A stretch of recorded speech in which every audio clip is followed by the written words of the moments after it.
माझा चतुर्थीचा दिवस असा काही गेला. सकाळी उठले, घरं झाडत आणले, वॉल कंपाऊंड झाडलं, सडा रांगोळी झाली. त्याच्यानंतर साहेबांपुरताच स्वयंपाक होता समर्थानी साहेब. कारण आज आहे अंगारकी चतुर्थी आणि चतुर्थीचा उपवास मलाच एकटीला असतो, यांना नसतो. म्हणून यांना इथं मेथीची भाजी करायला घेतली. ही मेथीची भाजी मी कशी करते अगोदर व्हिडिओमध्ये दाखवलेलं आहे, परंतु ह्या मेथीच्या भाजीची एक गंमत पण सांगते. ही कोरडी भाजी जेव्हा जेव्हा करते ना मी त्याला टोमॅटो टाकते आणि मुगाची डाळ भिजत टाकते. बरेचसे आमचे पाहुणे म्हणतात मेथीच्या भाजीला टोमॅटो कोण टाकतं, परंतु तुम्ही अशी एक वेळेस नक्की करून बघा, खूप छान चवदार चविष्ट लागते. तर अशी काही मी मुगाच्या डाळीतली साधी सिंपल कोरडी मेथीची भाजी त्यांना करून दिली.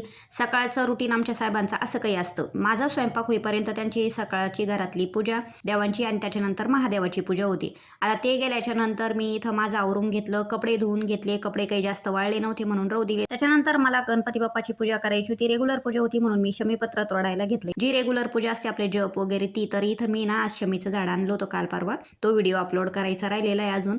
तर इथं छान मला आज मंगळी चतुर्थीच्या दिवशी गणपती बाप्पाला शमीचं म्हणजे पत्र जे आहे ते व्हायला मिळालं.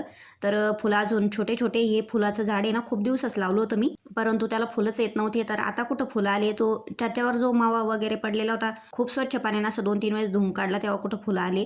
पण आता ते गुरुवारच्याला व आपण आज आहे ना बाकीचे फुलं होते वाहण्यासाठी समर्थने इथं देवपूजा करून घेतली. त्याच्यानंतर माझी जी रेग्युलर पूजा होती ती केली आणि इथं उपवासात मात्र मला आज फक्त केळी होती.